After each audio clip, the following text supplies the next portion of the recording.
a lot of people. A lot Yeah, of people yeah. still have zero control, and they end Oh up no, doing no, no. like I'll be fine. ridiculous things. So we might as well talk about that. When are you in London, Van? When are you in London? I arrive on the 22nd of June. I'm looking forward to it.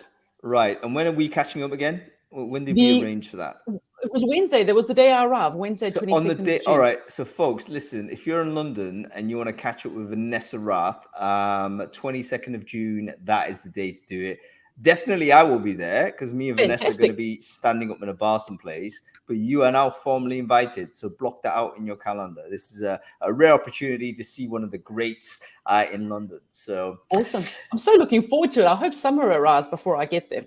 I'm hoping too. I mean, it's kind of just glimpsing through right now. It's not brilliant. It's kind of like very cloudy still. Hay fever. We get the hay fever. So right now my hay fever is I've seen that. appalling. Yes, Yeah, yes. really, A really lot of people bad. have been training, have been doing the whole sniffle thing. Well, I mean, these days I'm suffering. I really am. Like waking up, it's like you got to take basically got to take 3 showers a day just to wash the pollen out your face. It's really quite difficult, and I'll be sneezing throughout all of this, by the way, folks. So I hope you're ready for that. Anyway, we're live, everyone. We're live on Brainfood, live on air, bringing it to you every Friday, as we always do. We've got a fantastic show today. This is actually one of the topics I wanted to do for a very long time, but I haven't found the opportunity to do it until I saw a post from Teresa a couple of weeks ago, and she had announced actually she'd done this. And it was one of those where I thought, this is a great case study. Let's make sure it happens. It is how to organize a sourcing jam. So theory is, if you're struggling to hire a certain category of people, one of the ways in which you could rapidly do some talent pipelining is to get the department to help you do it. How do you organize that? How do you mobilize those resources? How do you get non-recruiters to help you to recruit? That's what we're going to talk about today. So Gee, sounds amazing. it's I'm so going to be excited. it's going to be amazing. If you're a recruiter of source any type, you need to be on the show. Make sure you spread the word, by the way. We're going to be talking about this for the next hour. But anyway, before we kick off, just want to do some housekeeping. Want to make sure audio and video is all okay. So just the folks on Crowdcast, if you can hear me okay, just let me know in the chat stream, but the audio is fine. We should be blasting this out on LinkedIn. So if you're on LinkedIn Live, by the way, and you can hear me on there, just give me a thumbs up. Let me know that's okay. We should be out on Twitter and Facebook as well. Twitter, but amazingly, is starting to get loads of views now. I'm quite surprised, but Really? there's people Oh, watching it good on though. Twitter. More so than Facebook. I'm surprised. I mean, Facebook's totally neglected now, even though I still pump it in there, but I don't think people see it unless I directly invite them to the thing.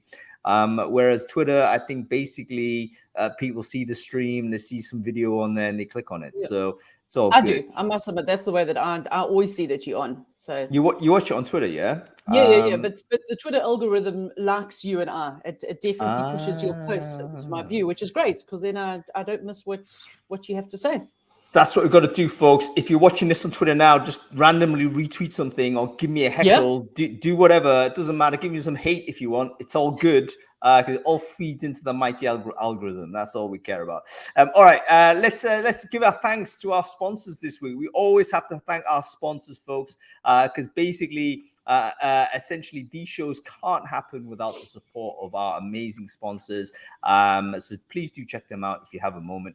Today's sponsor is Brick. Brick have been one of those organizations that are featured on Brainfood. The founders Long focus time. have been on there. They've been great. They are basically a talent intelligence platform that helps you basically make assessments without bias. So they've got a very sophisticated way of understanding what the strengths of this person are and what you as a recruiter need to kind of look out for in terms of your own bias when you're interviewing them going forward. So they're a very well renowned and established business now. So I just want to share the chat, their link in the chat stream there. Brick as bryq.com. So check them out if you need some sort of assessment help. They're a business you should totally have a look at. Okay, let's get on with it. Firstly, Cool. welcome to Vanessa Rath. Vanessa, how are you doing? Good to Great be see here. you. I'm awesome. Indeed, And indeed. Hungly, I'm sure a lot of people join me in wishing you a very happy birthday for this week. Hope it was awesome. Thank you very much, and thank you everyone for your kind wishes. By the way, it was really excellent.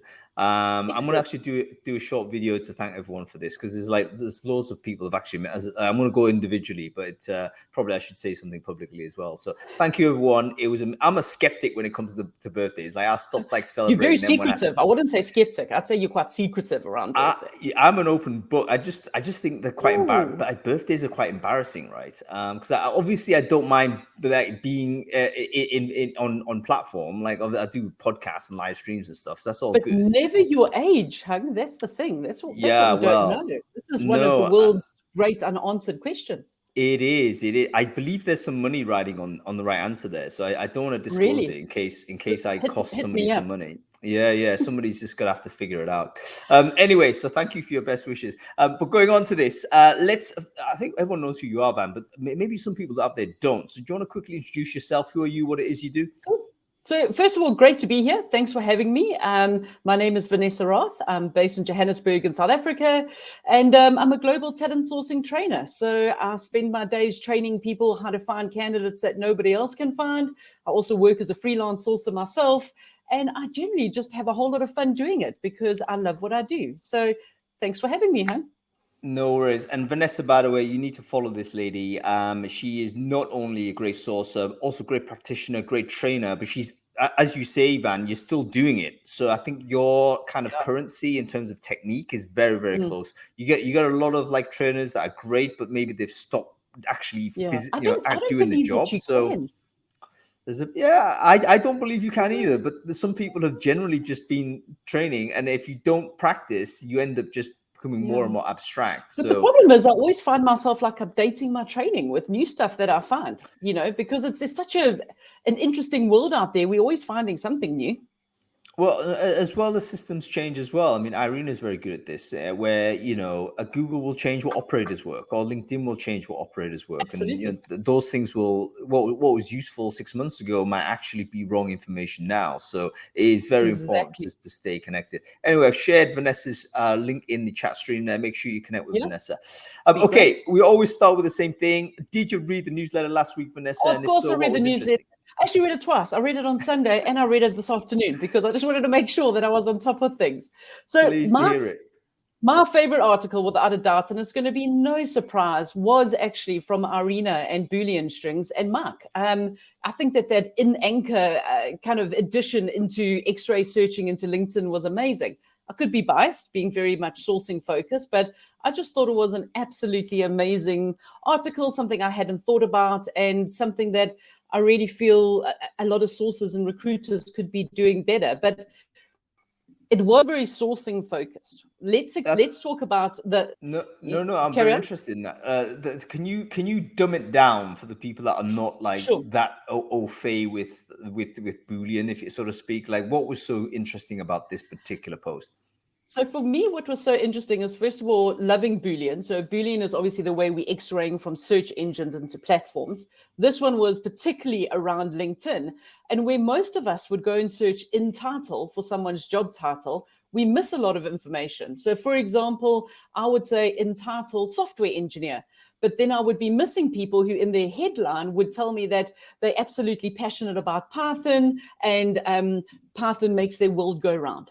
So I could now search for in title and in Anchor, and in Anchor would pick up the keywords that appear in people's headlines, not necessarily their job title.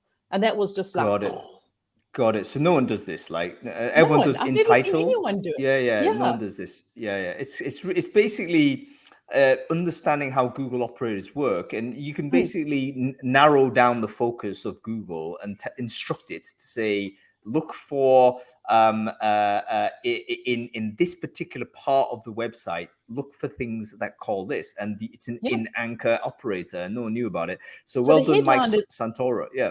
Exactly. And the headline's amazing because the headline, we got an extra 100 characters last year. People are really focusing on those headlines. They're making it really meaty.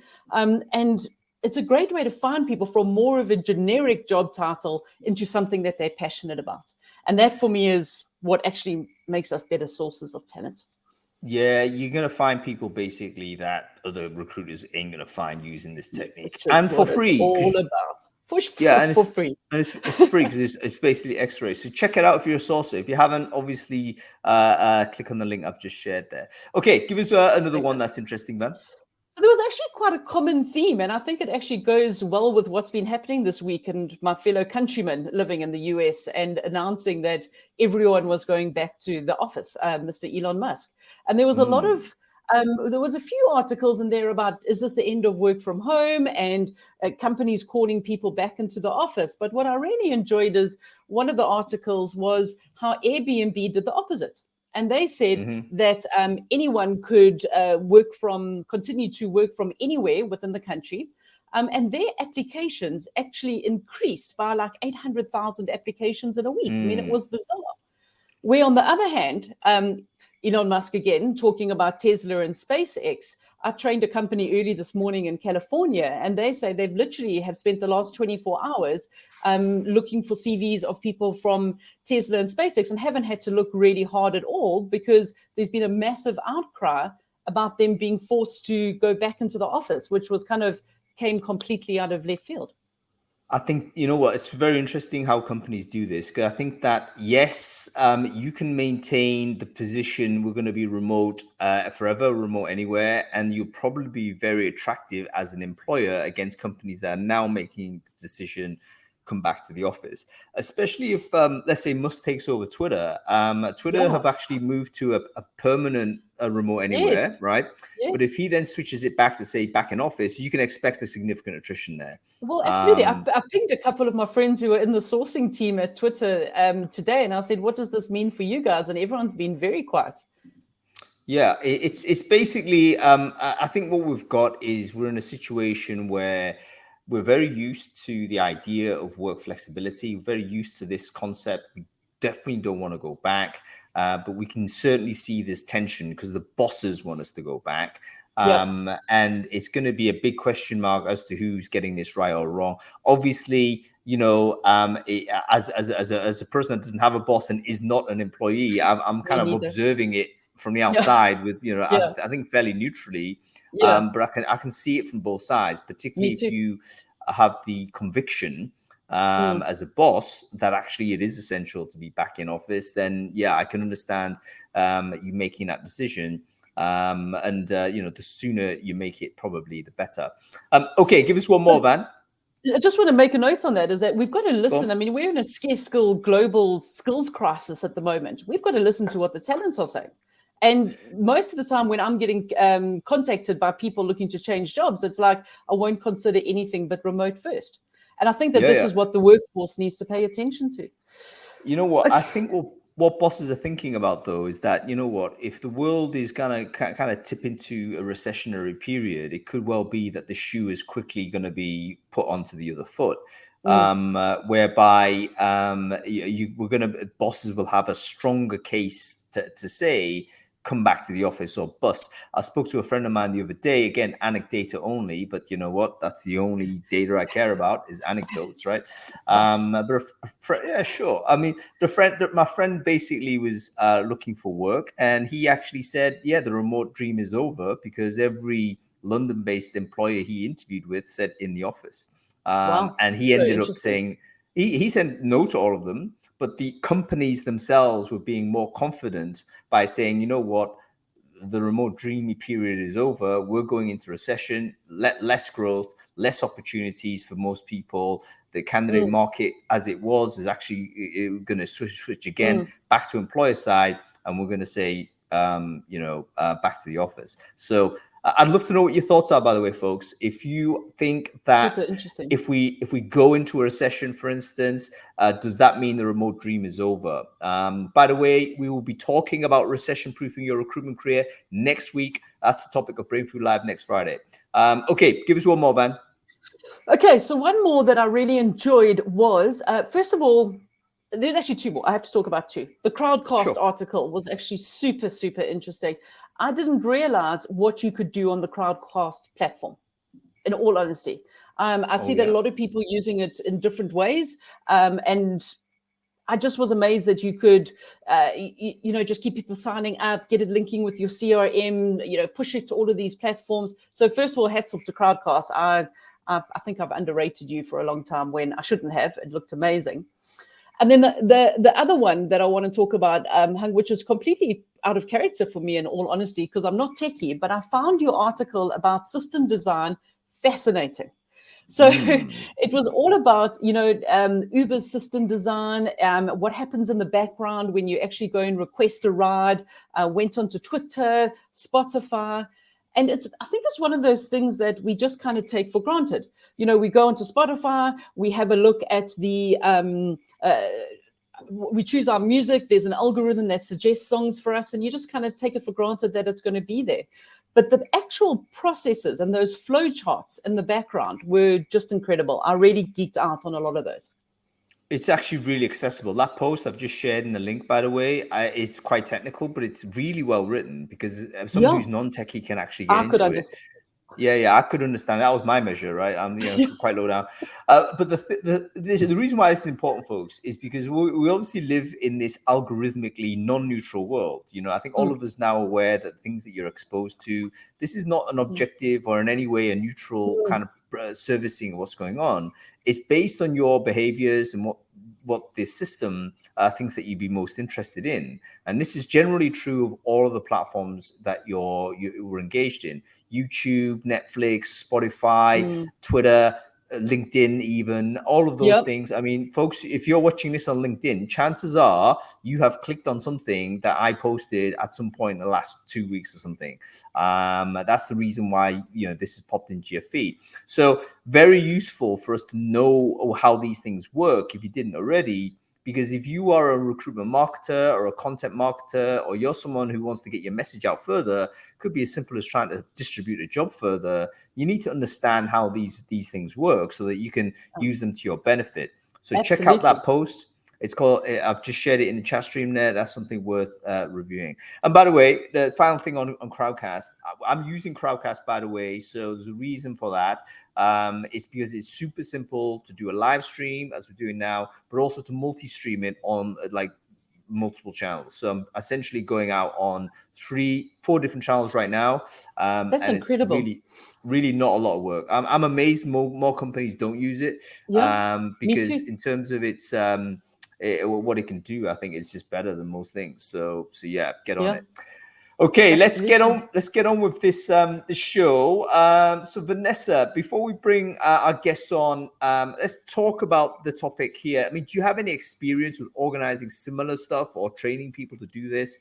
What's your level of experience with organizing a sourcing jam? We used to do sourcing jams at my when I was employed, where I was employed in a tech company for 10 years, because as a recruiter or where I was working at the time, I didn't always get the tech. So I needed the techies to understand how they thought, how they would represent themselves on these different platforms, and making sure that I was ticking all of the boxes. So when I was writing a Boolean search string, what I was finding is that I wasn't getting enough results because I wasn't putting in enough variables, which I could only get from people who were actually in the industry, working in that space, in the trenches. So they are brilliant. They work incredibly well.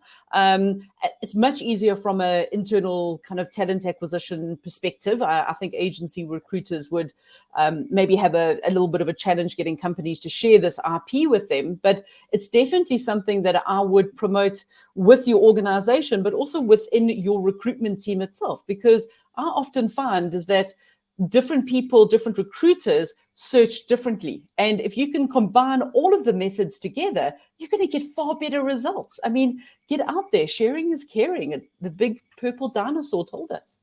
You know what? That's actually a really good point that you make. I mean, you made 2 good points there, Vanessa. Firstly, our ignorance of technology is actually there because even though, however technically literate you might be, you're not going to have the depth of experience that the practitioners have. So even sitting next to a software engineer and have that person have a looking at profiles will 100%. tell you how they judge. And the other thing that you mentioned that was really interesting was also you'll be interacting with other recruiters, and you're so right. Everyone's got their unique approach. And there's no, one of the wonderful things about recruiting is that there's so many kind of paths to the same destination. and you can learn so much simply by sitting next to each other and working together in that way. So listen, let's get our guests on and have a chat with them. We'll get Joey on first. I think they're all making debuts today, so that's great stuff. I can't see Teresa, who actually inspired this topic. So Teresa, if you're there, please do make yourself known. There is a Matthias. I assume that's Matthias Schmieser. I'm gonna just invite him. He should know better. I mean, use your second name, because if it's not you, like, I don't know. One of these days, a random Matthias is going to turn up. Anyway, let's hope for the best. Okay, so there we go. There's Turkins. There we go. There's Teresa. There we go. Let's invite her as well. Teresa, how am I supposed to know? How am I supposed to know? Is this the right? Is that the right Matthias? I don't know. Yes. Yes, it is. Okay, so listen. Whilst I find Teresa, Joey, can you firstly introduce yourself? Who are you? What it is you do? Yeah, sure, not a problem. Hi, everyone. Thanks for being here. Thanks for inviting me. Hi, Vanessa, and hi, Matthias. I'm Joey. I'm hybrid sourcer as well as the tech recruiter for a long time. Work in Netherlands and worked in different variety of software companies and outside the technical companies. So Joey, what you see, what you get. Good. Great. Nice to see you, Joey. Great to have you on the show, Joey. Okay, Matthias, go ahead. Who are you? Yeah. Hi, my name is Matthias. I'm a director of talent at Beamery. I have been in the game also for some years, and enjoy my leadership track so far, but also love to get into the weeds and into the details, and really happy to be here. Great to have you, man. And there's Turkins. I'm sorry. It's like, sorry. Okay, but now I see your LinkedIn, and that's how you kind of call yourself. So that's totally cool. Who are you, Teresa? Can you quickly introduce yourself? So Turkins here. I'm based in Prague. A little bit about my background is so I've been extremely lucky to have the amazing opportunity to join the coolest VC-backed startups from Central Eastern Europe, such as Product Board, DeepNote now, as an operator. So as a recruiter, head of people, head of talent, but also I got an opportunity to join the VC space. So I've been working with the founders from the Credo Ventures portfolio and helping to build the People Ops foundations, talent teams, and more. And right now I'm a head of people at DeepNote, which is Credo Ventures portfolio company. Great stuff. Welcome, everybody. So Teresa, let's go to you first, because you basically, as I mentioned, you're the one that inspired this topic, because I saw that you actually kind of documented your experience of organizing one of these things. So I wonder whether you could just take us through sort of the origins of this idea. Like, why was this an idea that emerged, and what exactly happened? Yeah, so maybe a little bit disclaimer is that I'm by no means any expert in sourcing, like everyone in here. So I'm like a more generalist or a builder. So I actually needed to delegate this to someone more experienced, some professionals. So, and I also I work in a startup, and I needed to fill my empty top of the funnel because I was just like super busy with everything else, and I was the only person on the team, in a recruiting team, HR team. So I really needed some help, and I wanted to make like everyone aware of like what sourcing means and how they should be helping and they can help me. And also I wanted to hire my first recruiter. So I wanted to make this like an attractive event where I can actually bring these professionals, these like professional sourcers or recruiters to help me with facilitating this event, and also make them fall in love with the company, because they would see everyone super engaged in the sourcing, like our CTO, our founder, and everyone. So that could be great. And also I wanted to make the talent pool like more diverse. So that was like all these like motivations behind that. That's great. And let me just, one of the first things that is worth underlining is that This is actually a piece of creativity that might emerge from a resource constraint. So in other words, you may not have the people to do the recruiting, so you have to do something creative, and you have to distribute the effort to non-recruiters to help you to do it. So, you know, you can imagine if I had 100 recruiters on tap, I'd never do this because I'd just like feed them the jobs. But in certain circumstances where you don't have this, most of the time we have less resources than is ideal. You have to do something creative, and that's like pushing it out to the departments and the people in order to get people active. And then, of course, you then mentioned a bunch of other things that kind of are hugely valuable motivations as well. But I think that's actually a really important one to bear in mind. So if you're resource constrained, have a think this could be an option. Okay, give us the how did you sell it, Teresa? It sounds to me like, hey, great idea, but it's also one of those that I can imagine just like not landing. You know, if you try to how did you sell it? And I'm this. going to add to that is, how did you get buy-in from the departments and the hiring managers? Exactly, that's really good question, because actually I was at the first point I was really demotivated because I had one engineer coming to me and said, hey, I really don't want to join you because I don't want to cold call like anyone. Like I'm like an engineer, an introvert, and I just don't want to I don't want to be a recruiter. So like I really had to manage the expectation. I don't want like anyone to do some cold calling because this is something I personally like super hate. So I just really wanted, like, the first point was to get some buy-in from the founders, which like they wanted us to be like fast in hiring and make a great brand from the company. So they were excited about that event, and they helped me to promote it. I also like created, like, I had to hype everyone, so I had to like promote it and share like really hot lineup ahead. And that was like maybe like 2 weeks ahead. Created a Slack channel and shared like this lineup and some updates and maybe some like Loom videos about like how it's gonna be looking like, and that I'm gonna invite actually some speakers to do the lightning talks about how to hack GitHub, about the Boolean search, about like how to use Jam, because at our company we have like so many people who are super excited about learning, and they just want to like soak as much information as they can about any tools out there. So like after that event, I had actually our CTO like in the evening slacking me, sending me or pinging me on Slack that he's actually so excited about Jam, and he's in the evening teaching his fiance to use Jam because he was just like so impressed about like what is this tool. So that was like really hyping. If I go back to your question, sorry. Let me just intercede at this point, Teresa. Thank you for that.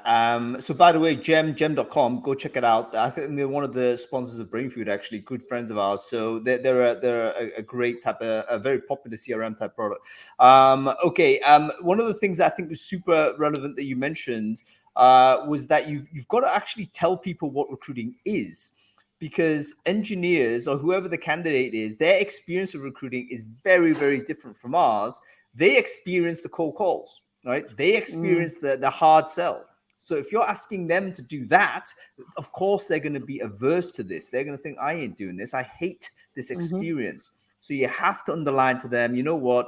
Your expectation of recruiting is negative. Let's face it, we all know that because everyone's had the negative experience as a candidate.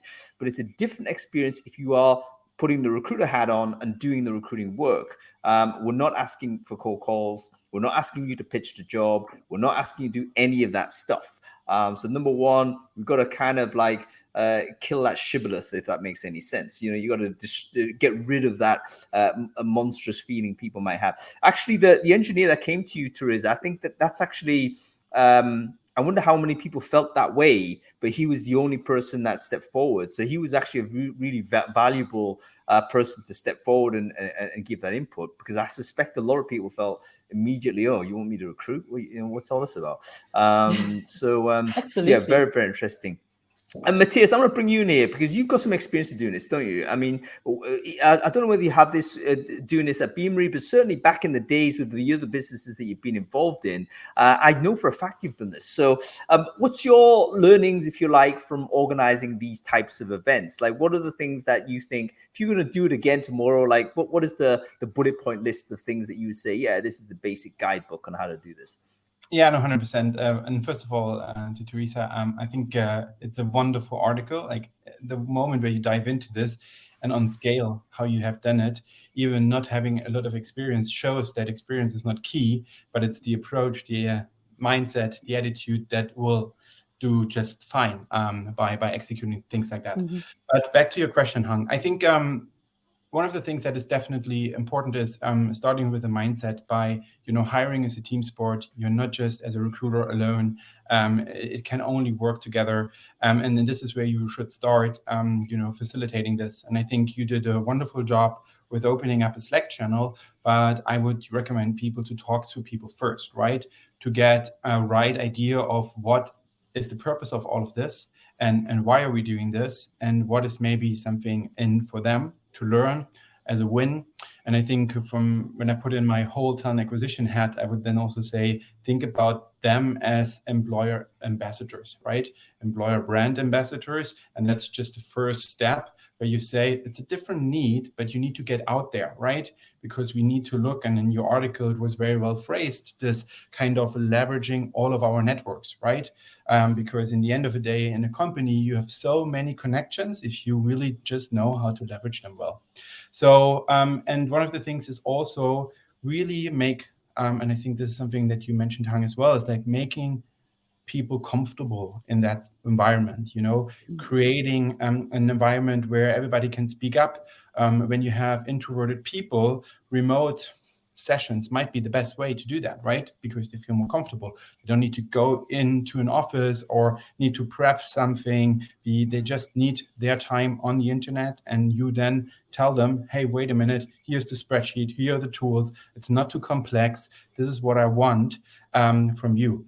And what I also loved in the article, and I think that's really, really good in the way of, sending out those messages and working on those messages. So many times we overcomplicate things. We want to put everything in one message, and it needs to be like perfect, right?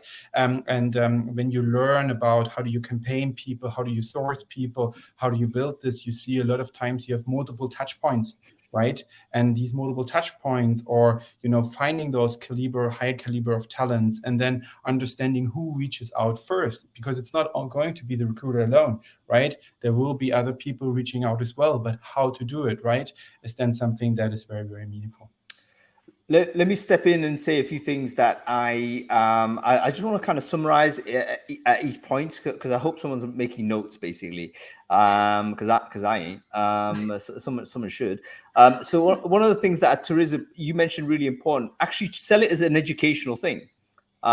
Because if you've got like a bunch of people that would otherwise be working in their job or whatever their day to day, you can sell sort of half the day to say, actually, here's a learning thing. We're going to show you how this part of the business works. It's how we're going to recruit. Have a think about how that feels if you had marketing to say to you, hey, listen, we're going to show you how we market our business, and then they're going to teach you the tooling, give you the tech stack, have a look at that. As a recruiter, I'd kind of be interested in that. If I knew that, you could step away from your work for 2 hours, 3 hours, or whatever it is to participate in this, that's great learning. So you can sell it as a learning thing, and also bring in like experts, maybe, folks from outside that can say, hey, this is not just John from the department, but it's actually Joey from outside. He's going to show us how this works. That suddenly switches people's attention a little bit more, because they know it's not just like someone who they see every day. So that was also a good point.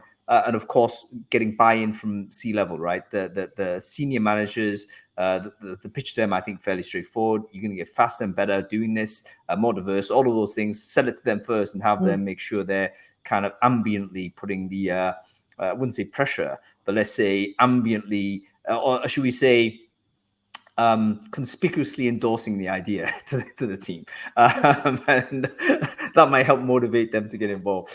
Joey, I want to bring you involved here because I believe you're actually doing this right now, or have you just done this? I mean, I remember you having a dialogue about this, and it may be a couple of weeks ago. You said, "Yeah, I want to try this." So, what's happened? Have you tried it? Yeah, I did. I did in the past, and currently doing it as well. Different scales. Depends on where I am as well. Yes, we did it. It's which we used to call pair sourcing. You know, instead of jamming, and that is more passionate is better. We used to do that. I mean, the way I getting their attention to it is just like Matthias said, is about team.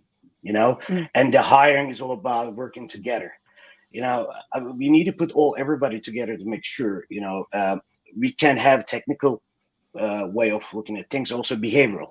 So this is where we come in together, we sit down, we arrange a kind of process. What we were doing is literally arranging the first round. First of all, we sit down which department and which hub they need the most interesting candidates, such as API guys is always, we need API guys, such as mobile guys, we divided to iOS or Android, and we literally divide a team, and we put generally I push for the interview panel people, because they know what they're looking for exactly, and they will know what kind of technology they will be reaching out to. So also I used some technical stuff on a Boolean and stuff, so took their attention on the process, and they loved it because is they feel they are valued, you know, their view and everything. So that gives us a kind of trust, and we bond together as a team. And hang on, Joey. Let's stop you there. What do you mean they feel value? Can you explain to me? I don't quite understand like what you did to make them feel value. Can you explain that a little bit more? Because it just seems like it's all the time they just go to interviews. They don't be informed of anything. You know what's going on. Here we go. This is Joey's CV. He's great backend. Please just have an interview. They don't have any say in it. You know. And I just didn't want to cancel that. I just want them to feel that they need to put input on the profiles, and then they can look into it, because they are the interview panel people. They will make a decision, and the next colleague, they will be working together. So that made us so much difference. And the feedback was great. And we were doing quite a big scale of sourcing days, sourcing jamming days. It wasn't just all about that, because we were also I was joining individual teams, hourly rate base, and then we were doing, you know, cracking the GitHubs and looking people's repos and see the source coding, you know, the codes, and they loved it, and they did want to involve more and more. That just give us a great result on the outcome. Plus, what helps me is also give us a conversion ratios as well. Slightly different subject, but I can explain later on as well on that one. No, explain right away. What do you mean? Yeah, I want to ask you about that. For the conversion ratios, do you reach out, or do you get your engineers to reach out to the candidates? Yeah, actually, this is a great question. Thank you, Vanessa. We do it right away. We do it right away. So what we do is, when we do source, we select the people, say LinkedIn, okay? Yeah. We just select the profiles, like 20, 30 of them. We do it right away, and we write it down together. You know, can you add this? Can you add that? So we make it very simple, like Matthias mentioned that. We make it very personal and very simple. Not that long, you're the best, XYZ. TLDR. Yeah. We don't use those kind of things. We literally straight to the point. This is our product. I think you guys could add value to our team, bottom line. And this, because we put them on a different kind of ratios in a different level, if they don't respond, or they respond or reject. So that gives us a kind of percentage of ratios on the LinkedIn we normally do on the site. And you can create a proper conversion ratios, and you can see where we are missing. Is it the product? Is it advertisement? Is it me as a recruiter? Or is it really we don't reach out properly? You know, actually great data point for us to, you know, recheck our processes towards out there, the people we can reach out to, basically. So does it make sense? What was the verdict? Like what works, Joey? Well, I mean, working together, it works always. I love it. I love it. And, you know, I don't spend my time in HR. I spend my time in tech ops, because I learn a lot. We sit down, we discuss things, we create market maps, and we see the market together. Not just like I'm telling them, I reckon this much Java developers out there and we can't get them in. No, we don't work like that. We just literally sit down, we look at the data, what we bring it in, and they involve in that data as well, creating it. And what happens is a great team believing in each other, and we also looking at things in a behaviorally, and they start to come and ask questions. So that is a great, created environment to work in with your stakeholders, basically. I would say one thing on this as well. It does, if you get this right, it can lead to a significant cultural change into the business about the attitude to recruiting. Because when you get things wrong, and I could easily pull out some examples of where things have gone wrong, right? Where essentially recruiters are blamed for failing to recruit, and then all of the business thinks you're an idiot, and you are a little bit because you failed to get them on side. What this does is basically create a bigger tent and get them involved, and they're actually inside the tent helping you, rather than another sort of a thing on the outside giving you pressure. So this is, I think, really helps businesses set into kind of create more of a recruiting capacity for the entire organization, so that their attitude is improved going forward. Okay, let's have a look at some of the minutiae of this, right? So we're talking about this is a good idea, we're going to do it, etc., etc. How do we make sure, people are motivated and involved? Do we allow people to opt out, for instance? I mean, is this a voluntary thing, or do we say, you know what, guys, let's all get together, everyone has to do it? How do we deal with the situation where you might get a few like refuse-nicks in there? Anybody got any experience of that? From my perspective, I literally leave it to everybody to make the decision. Never push anyone. But when you arrange the environment and the subject, we give it to them, and if they're available, it's just up to them to join it or not. But 9 out of 10 they do. So again, it's come down to the explaining them what we do. Give them, like you said it earlier, Hung Lee, explain them what are we doing, what is our process, why we're reaching out. So, and if you do that, they love to join you. So. Is it worth incentivizing people aside from the mission? I mean, is there? I will buy you a Mars bar if you do this. I mean, is there a way to encourage this, or would that kind of diminish the mission in some way? Any experience to share there? I mean, you incentivize them in the sense that you create a comfortable scenario. You have maybe pizza, you have some food, some whatever. There are some learning opportunities there as well. So it's not for nothing for them. But I think in the end of the day, we always start with the people who have the biggest need, right? If they hire for their team, they are somehow incentivized to say, well, we are interested to hire great people, right, in that team.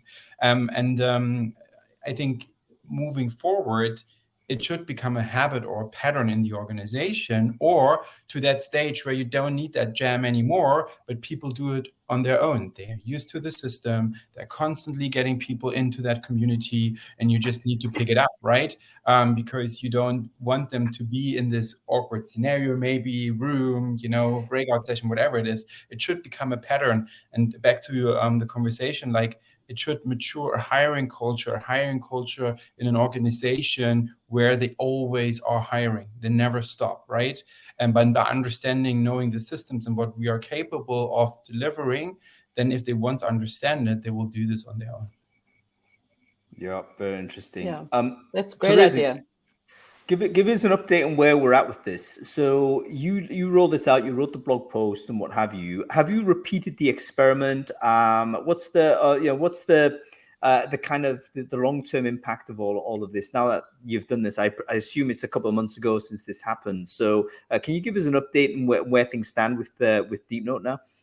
Mm-hmm. So it was really a successful session. I was not expecting that it will get so popular, and I already had so many requests to repeat that and actually do it do a separate session for each department and just really hype it again. And I just wanted to really shout out to Matthias that it really depends how you what is your team's motivation, what motivates your team, and then you promote it that way. You can organize a crazy party You can turn it into a competition if you have like a competitive like teams and you want to make it like more fun, or the educational event, and like you don't need to you shouldn't definitely like force anyone to do that. And then like as like status update for Deep Note, you can see like if you do it this way, and if you like take it if you do it this way, then you have like your team coming back to and asking like to organize it again, and help them to do that again. We also we closed actually 2 candidates, and we really built like a great pipeline of people that we started to build the relationships and like inviting them to our meetups, which is amazing. And what we also did was we started to create like reach out messages, because like I wanted again like to make our team to be more creative and like think about like how we should sell Deep Note, because there's no brand, like nobody really knows Deep Note because it's early stage startup, so there is like no brand reputation. So that really helped me to actually like to craft the messages that we are now sending, or like the sequences that we are now sending. So that was really helpful as well. Okay, so number one, fantastic to get those 2 hires in. I mean, if you were able to say that was the only outcome, that's probably worth it in of itself. Yeah. But let's not underestimate the talent pipeline or the talent pool that's been built as a result of all of this effort. Because suddenly, all of these people are aware of the brand. All of these people are kind of connected in some way. They're going to be warmer candidates. They're going to be future hires at some point that you can kind of remarket to and keep kind of in that universe. So there's another way to sell it to C-level folks. You can say, you know what, we have immediate needs here, but guess what? We can predict these needs are going to be there in 6 months or 12 months. All this is still feeding into all of those spaces. So Peggy, I'm not sure what you mean. Any examples to share? Can you explain a little bit more? By the way, folks, if you want to ask questions to the panel, please use the Ask a Question section at the bottom of the screen. Put your questions in there now. In fact, we'll be able to get to them towards the end of the show, which we're accelerating through to this point. Okay, Peggy, sorry, wanted examples of the reach out messages. Really? Okay. Wow. Yeah, so I think that's a bit of a bold question. I know the companies like to keep these close to their chests, but yeah. Well, I think I actually shared one in the Medium article, because we had like really one amazing team. They called themselves like Sourcing Mama, and they made it like in a rhyme, and it was really like perfect. Amazing. So do you want to just, I think I shared that into the chat stream already, but if you want to give it another shot and reshare that, folks, go ahead and have a look, because I think there are some templates there which you can look at. And Joey, you also mentioned, in fact, there was your engineers are really direct, weren't they? In the sense that it was bottom line up front type messaging. It wasn't so much like a big pitch. It was, hey, we're recruiting. Are you interested in having a chat? And that was it. And that may be sufficient. It may not just, you might not need to have to be a complete wordsmith to be able to convert people if you're coming, especially from a peer-to-peer type of angle. I don't know whether that's true or I misheard you, Joey. Can you confirm sort of how those messages went out and how they were constructed? Yeah, sure, definitely. I mean, there's 2 ways doing it. Some of my colleagues, they love to use emails, so they like to write it down in that and stuff. I personally like to connect first, and bring my attention why I'm connecting, the reason is, and if they connect again, come to the conversion ratios for me, and then when they connect, that gives me indication I'm 50% there. Then I can deep dive, explain who we are, what's our culture, what kind of tech stack we have. And then I just leave him the choice to make the decision, her or him, to make the decision to be able to get back to me. And that gives me it's not just about, hey, you're great, join us. It's about, increasing your network, a little bit branding involved in it, and your connection, like you said, it's going to be your talent pool. Because emails are, how I feel, is, some people make great success out of it. It's not a problem. To me, it's just so cold.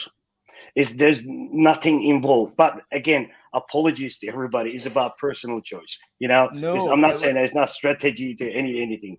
This is my way of doing it. And doing this, I really have quite a high ratios of engaging with people. Might not be for example, Hung might not be there right now. You will be joining us.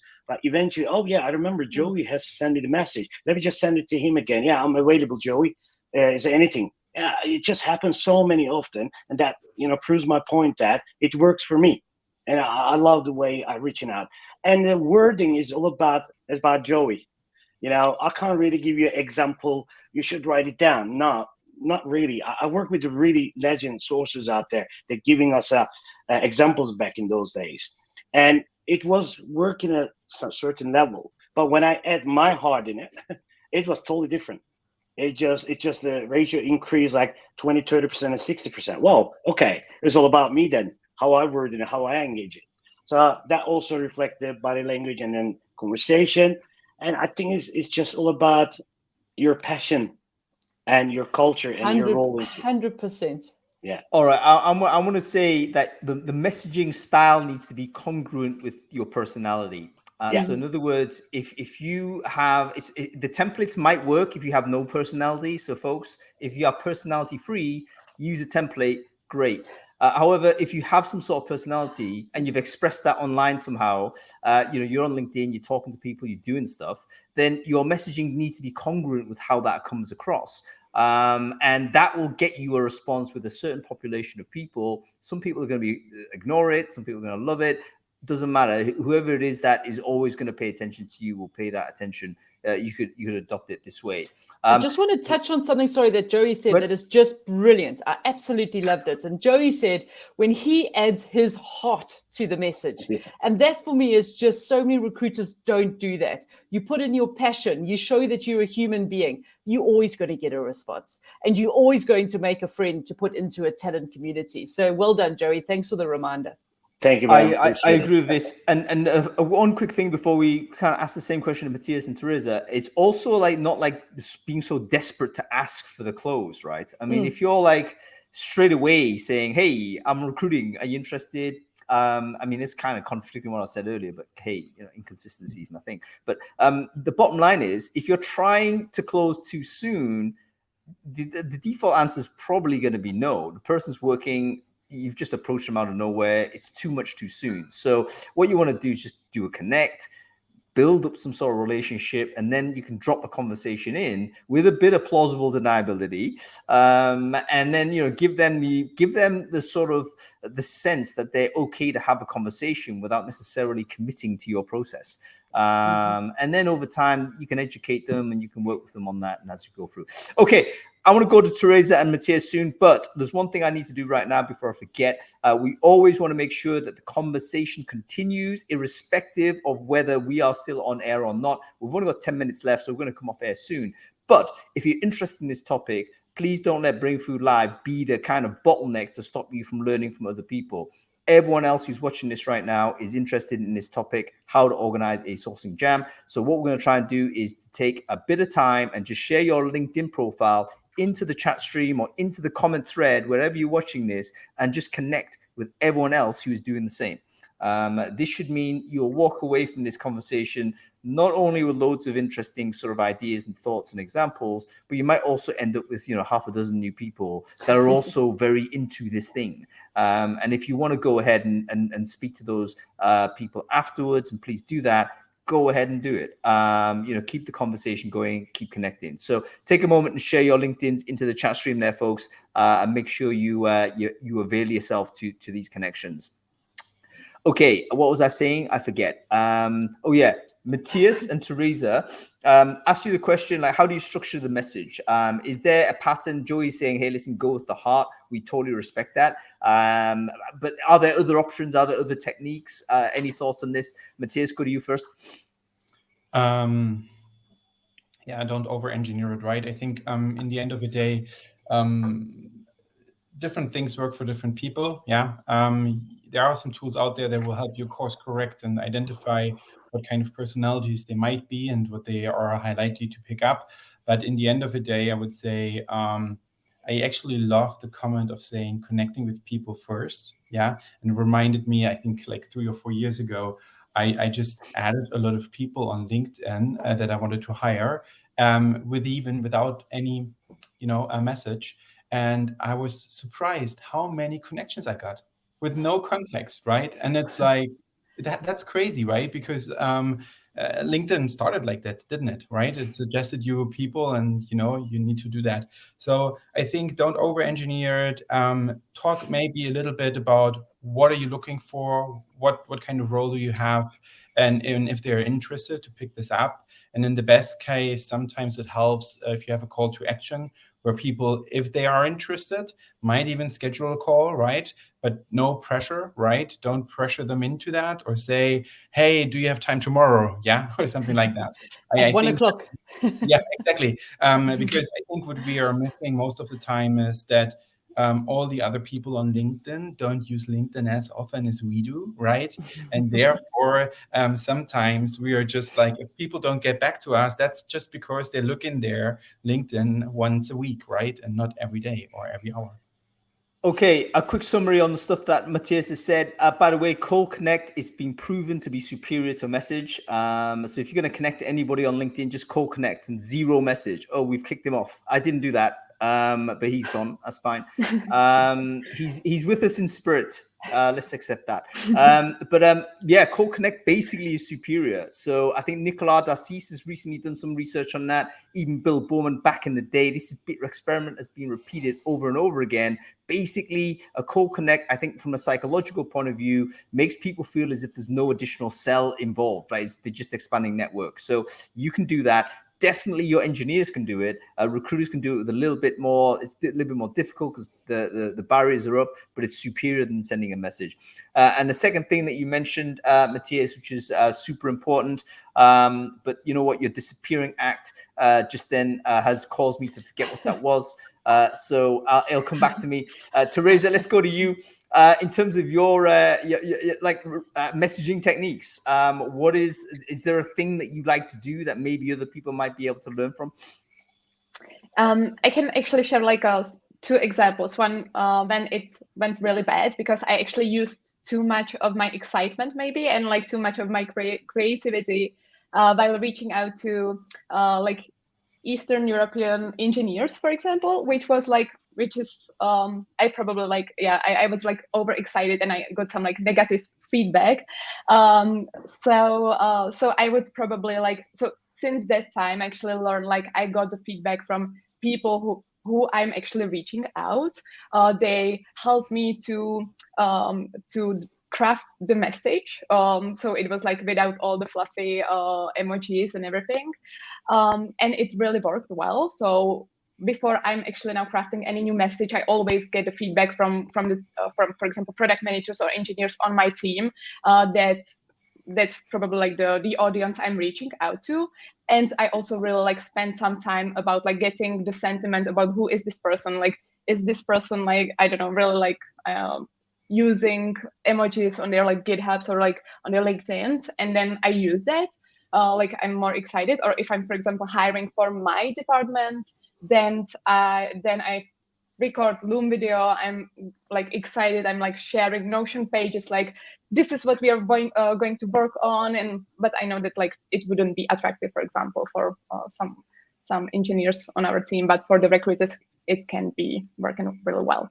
Yeah, so the main takeaway here, folks, is if you're not sure, or even if you are sure, go and test it with your colleagues that might be able to verify at least you're on the right mark or what have you. I think this is actually essential to do if you are doing something slightly controversial or you're not sure on. So there may be, for instance, some incident happening in tech that you want to make a comment on. I think it's a good opener. That's great, but you know what? You want to try and validate that before you launch straight into it with 100 message mail merge that goes out to too many people.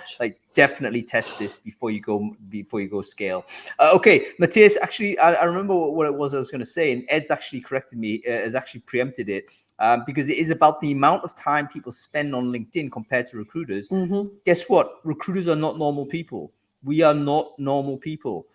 We are on LinkedIn all the time. This is abnormal behavior. I guarantee you there's how many people watching this on LinkedIn? I don't know, maybe 150 right now. I guarantee you 149 are recruiters. And there's one bored dude who's for some reason just happened to see this in his feed.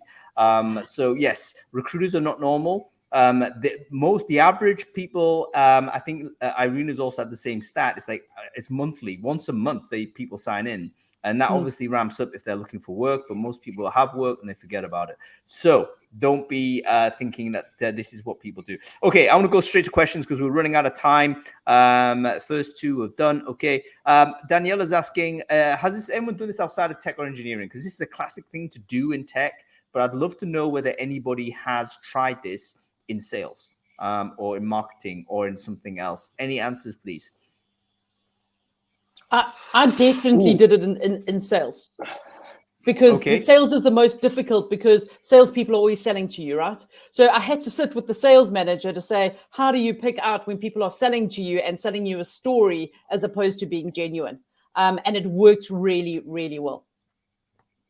There we go. I think perfectly possible in other industries as well. If you have, it's probably not worth doing for a single role. I mean, I can't imagine, that this is worth doing for that one-off position. But if you have multiple roles, there's something of a department in your business, probably you could do it with that group of people that are already there. So answer is yes, Daniela, even though I think most people lean towards tech because that's the hardest or, one of traditionally been the toughest one to go at. Okay, Amanda has a really interesting question. What if a candidate says no? So you've reached out to this person. Is it okay at that point to ask for a referral? Yes, no. Yeah. What are your thoughts? Let's go around. Matthias? Yes. You think it's okay? Joey, the person said no on this sourcing, like a candidate said no. Do you ask for a referral straight away or not? No, I don't ask straight away. No, because my intention to engage that person for a particular, I'm not going to do that. Can you also give me your friend's name? No, I don't do that. It's my job to investigate and find out his referrals. Fair enough. Okay, how about you, Teresa? Would you do this? I don't usually do that, but I have no problem to imagine I would ask. But I usually tend to be I want to be useful or give them something, not just ask for. Yeah, I don't think it can be too high demand. I think it's possible to do. You just got to be careful with it. And it may just be a case of keeping people in that talent pool because that's what you want to do. You want to try and make sure that's a future hire there, or at least a future ally, or at least not a future antagonist. Let's keep the bar low. You want to make sure this person isn't an antagonist to your business. And the way to do that is just to be nice and to be friendly. Okay, folks, that's about it. It's been an amazing 1 hour. Clearly, we could do more time, but we're running out of time, and I want to make sure people go home and have a very good weekend. So we're going to say goodbye to our amazing guest today. Joey, thanks a lot for joining us. Great to have you on the show and for your debut on Brainfood Live. Thank you so much for coming and joining us today. Matthias, great to see you as well. Yeah, absolutely great to see you back on the show. We'll bring you back if you're up for it. And Teresa, thank you so much for writing the post, doing the thing, and launching this entire sort of idea. I thought it was wonderful. Thank you. Yeah, please do let us know if the thing repeats, and if there's anything else going on. I'm sure people will be very thrilled to hear more about it. Thank you so much. Great stuff. Really okay, good. That was really good, wasn't it? What an interesting experiment. I mean, yeah, it's a no-brainer when you think about it. Oh crap! One thing I didn't ask, and super important, and I can't bring them back onto the screen. But how do you do this in remote? Like we talked about the in-person remote. There's got to be an implication that maybe that's for chapter 2. Like because I think it could be done, but a few tweaks would have to be put into motion there. For me, the greatest takeaway from today is how you have to have buy-in from the whole department or the whole organization. So if you've got a CEO who's driving this agenda with you, you're going to be far more successful than just the recruiter who's come up with the idea. I think that's really important, is get the buy-in from the right stakeholders from the outset. Yeah, you know what? I get the feeling the CEO is just going to say yes, because if you just say I'm going to do this, I think that's an easy convert at CEO level, right? But I think the problems will come at senior leader, like the hiring manager, let's say, or the senior tech people that might feel that recruiting is not what they do. Like, why am I doing this? I'm not getting paid. But so maybe if someone really senior has told them and not the recruiter, they might be more willing to try. So you drop it in from the CEO, but then you can kind of do the education piece and then the reassurance piece to say, listen, we're not going to get you to necessarily message out. I will message out for you if you want, or even I can adopt your identity and do it for you. Then you could do it that way. Because basically you want to say it's not extra work, but we need access to your knowledge. we need access to your network, because basically you're going to be more connected to people than others are. I mean, I'm massively connected to recruiters right now. So if someone's looking to recruit a recruiter, my network's probably going to be useful. Same thing for engineers, salespeople, whatever it is. It's the network value that they have. Okay, Van, listen, you've been great. Thank you so much for stepping in and being a co-host for us today. It was brilliant. Is Adam celebrating the Jubilee? He is. He's out and away. But also, I thought it would be useful to get you in for this because of the sourcing angle. Because sourcing is something I think is very specific. So great to have you back. I think you might be back again, aren't you? Are you? I'm actually on next week as a guest. I'm not quite sure how that worked out. So I'll be back next week, and then we'll catch up in person later this month. So so folks, if you enjoy the show, make sure you follow the channel. And by the way, we're talking about future-proofing your recruitment career. So it's going to be a coaching session, how you as an individual recruiter make sure that you are optimally positioned irrespective of market conditions. I think you have to sign up to it, folks. Make sure you register. Okay, Vanessa, I will see you next week in this case. Have a good weekend. Awesome. Have a good weekend. Cheers, my friend. Bye. Wasn't that great, folks? What a wonderful show. And I didn't sneeze once during it. I'm going to do a lot of sneezing now, though, because it's bloody hell. Hay fever is really causing me problems. All right. That's about it. Thanks for watching, everybody. I will see you. I will see you next week on Friday. We've got 2 Founders Focus next week, Tuesday, Wednesday. So make sure you follow those as well. We've got Stephen Anderson at Crouton and Virgil Reingard of Figures. They're all sharing their personal stories on entrepreneurship and leadership. So if you're interested in learning some leadership lessons from recruitment technology, folks, make sure you sign up to those as well. Okay, that's about it. Thanks for watching, everyone. Oh, Nazgul, I was in Berlin 2 weeks ago. Where were you? Anyway, I'll be back.